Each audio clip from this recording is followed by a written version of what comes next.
From Pacifica, this is Democracy Now! What's a movie? It's to show what is hidden, to make it clear, to show what is hidden and nobody sees. So that's the cinema in a way. You can discover how the other people think, how they feel. If they're happy, they are happy, they are. So that's essentially the role of the cinema, I think, to describe our society and the people around us, and ourselves sometimes. Today, Costa Gavras for the Hour. Described as one of the world's greatest living political filmmakers, the two-time Academy Award-winning Greek-French director is out with a new film. It's called Capital. People believe that money is a tool. Well, they're wrong. Money is the master. I'm your modern Robin Hood. We'll keep robbing the poor to give to the rich. Costa Gavras has made nearly 24 films, including the legendary Z, about the military overthrow of the democratic government in Greece, State of Siege, about the kidnapping of a U.S. official involved in torture in Uruguay, and Missing, about an American journalist killed in the U.S.-backed Chilean coup.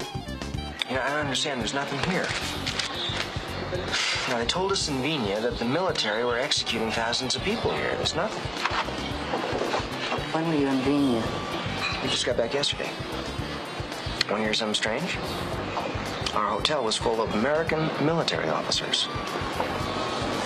I'd forget about that. Today, Costa Gavras for the Hour. All that and more coming up.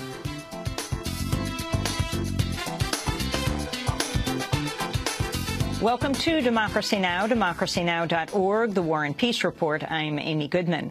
President Obama and House Speaker John Boehner continue to trade barbs in the impasse over the Republican shutdown of the federal government. Speaking at the White House, Obama said he will not negotiate with Republicans until they reopen the government and allow a vote on raising the nation's debt limit. Obama accused Republicans of extortion in their bid to delay or repeal Obamacare. If reasonable Republicans want to talk about these things again, I'm ready to head up to the Hill and try. I'll even spring for dinner again. But I'm not going to do it until the more extreme parts of the Republican Party stop forcing John Boehner to issue threats about our economy. We can't make extortion routine as part of our democracy.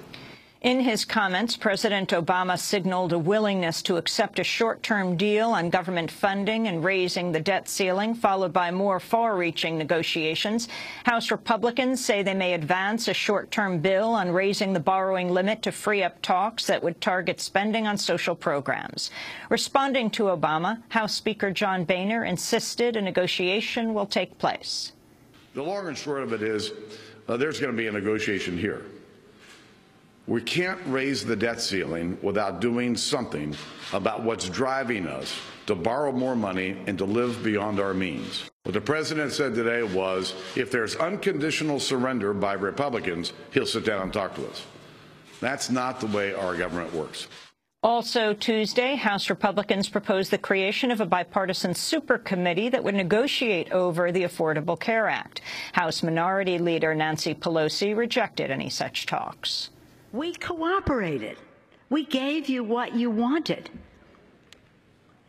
And now here we are today. Republicans are offering yet another motion to keep government shut down. Some people call it in the press the super committee. Others call it the Ted Cruz committee. Whatever you call it, I'd like to know who writes this stuff. This is so ridiculous a proposal. So ridiculous a proposal. How about we go to the budget table and see how we can reduce the deficit, produce growth for our country? With the government shutdown in its second week, the U.S. is now just 8 days from the deadline to raise the borrowing limit or face a default on its debts. The looming deadline could threaten Social Security payments. The Social Security Administration's begun warning recipients that failure to raise the debt ceiling puts Social Security benefits at risk. President Obama has tapped Janet Yellen as the next chair of the Federal Reserve. Yellen currently serves as the Fed's vice chair under current head Ben Bernanke, whose term term ends in January. Yellen will be the first woman to serve in the position. A formal announcement is expected today. The Supreme Court appears poised to strike down most of the remaining limits on massive spending by wealthy donors on political campaigns. On Tuesday, justices heard arguments in McCutcheon versus Federal Election Commission, which has been referred to as the next Citizens United. Republican leaders and wealthy GOP donor Sean McCutcheon want the Supreme Court to throw out aggregate limits on individual contributions in a single two-year cycle, saying they violate free speech. On Tuesday, the likely swing vote, Chief Justice John Roberts indicated he's prepared to strike down caps on donations to individual candidates, but perhaps not on donations to political committees. At a rally outside the hearing, Senator Bernie Sanders said unlimited private spending undermines U.S. democracy. The bottom line here is that if we do not want to move this nation to an oligarchic form of society, where a handful of billionaires can determine the outcome of these elections, that it is imperative not only that we overturn Citizens United, but that we put a lid on how much people can contribute in elections.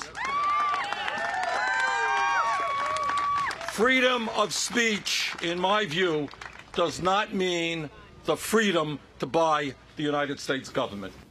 The McCutcheon case marks the first major challenge to campaign finance rules since the 2010 Citizens United decision, which opened the floodgates for unlimited corporate spending on elections. More than 200 people were arrested in Washington, D.C. Tuesday in a massive rally for immigration reform. 8 House Democrats, including civil rights icon Congressmember John Lewis, were among those detained, joining with immigration activists for a sit-in on a street in front of the Capitol. The lawmakers were arrested after addressing a crowd of thousands of people. Immigration reform has stalled in the House after the Senate approved a landmark measure in June. Libya's General National Congress has called on the U.S. to return a top al-Qaeda suspect seized this weekend from the streets of Tripoli. Abu Anas al-Libi, wanted for the 1998 U.S. Embassy bombings in East Africa, is being held on a Navy ship in the Mediterranean Sea. He's apparently been interrogated without an attorney and denied Miranda rights. His arrest sparked rallies in Libya and new pressure on the beleaguered Libyan government. On Tuesday, Libyan Justice Minister Salah al-Marghani called al-Libi's capture a kidnapping. We have made it clear to the U.S. government that this is an act of kidnapping of a Libyan citizen that does not comply with Libyan law. The U.S. government's reply was that it was about implementing a court order.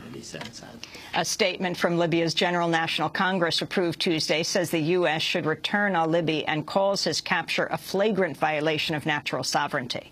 The U.S. now says the Libyan government tacitly approved the raid after initially suggesting it provided assistance. Speaking at the White House, President Obama vowed to continue U.S. raids in African countries. Africa is one of the places where because in some cases the lack of capacity on the part of the governments, in some cases because it is easier for folks to hide out in vast terrains that are sparsely populated, that you're seeing some of these groups gather. And we're going to have to continue to go after them. But there's a difference between us going after terrorists who are plotting directly to do damage to the United States and us being involved in wars. The Pentagon has announced a new envoy for the closure of the U.S. military prison at Guantanamo Bay. The envoy, Paul Lewis, will also be tasked with finding third countries to accept non-Afghan nationals currently imprisoned by the U.S. in Afghanistan. 17 of Guantanamo's 164 prisoners remain on a months-long hunger strike. Egypt has set a date of November 4th for ousted President Mohamed Morsi to stand trial for inciting the murder of protesters. Morsi faces charges surrounding the deaths of at least 10 demonstrators killed in a protest against his government last December. Hundreds of Morsi supporters have been killed by state forces since his ouster in July. The White House, meanwhile, is reportedly preparing to announce new cuts to U.S. aid for Egypt's military government. According to the Washington Post, the U.S. will apparently withhold a shipment of 12 Apache helicopters, but shipments of spare parts for military equipment and the training of Egyptian forces will likely continue. The U.S. has avoided the automatic suspension of military aid to Egypt by refusing to deem Mohamed Morsi's ouster a coup. In Bangladesh, at least 10 people have died in a factory fire north of the capital, Dhaka. Around 50 workers were wounded in the blaze. It was the latest deadly incident for Bangladesh's garment industry. A factory collapse killed more than 1,100 garment workers in April, and a fire killed 112 last November. The death toll from a U.S. plane crash in Colombia over the weekend stands at 4. 3 of the victims were American, 2 private contractors, and a member of the U.S. Air Force. The U.S. government says the plane was conducting surveillance of drug smuggling routes.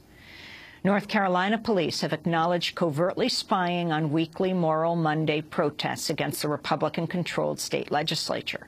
Nearly 1,000 people were arrested during 13 weeks of Moral Monday actions over the summer against the rollback of voting rights, unemployment benefits, and abortion access. At a trial for a demonstrator, the North Carolina General Assembly Police Chief Jeff Weaver said he'd received intelligence reports from officers who had spied on protesters' planning meetings. Jailed civil rights attorney Lynn Stewart, who's dying of stage 4 breast cancer, spent her 74th birthday in a Texas prison.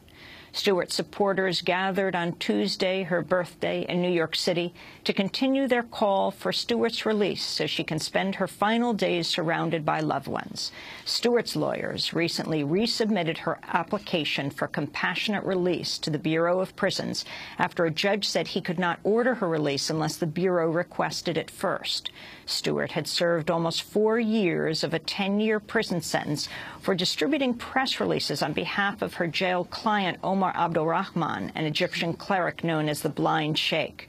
Her doctor has said she has less than 18 months to live. Lynn Stewart's husband of 50 years, Ralph Pointer, spoke at Tuesday's rally. I saw Lynn about a month ago, and the last time I spoke to her on the phone, I know she can't run, but I said, you sound like you were running. And she says, because the cancer in my lungs is impeding her ability to breathe. We know her body's failing, but it would hurt very much more if her mind failed. Her mind has not failed her. Her resolve has not failed her. She's determined to outlast them. And we are determined to outlast the government and bring her home. And those are some of the headlines. This is Democracy Now!, democracynow.org, The War and Peace Report. I'm Amy Goodman. And I'm Nermeen Sheikh. Welcome to our listeners and viewers around the country and around the world.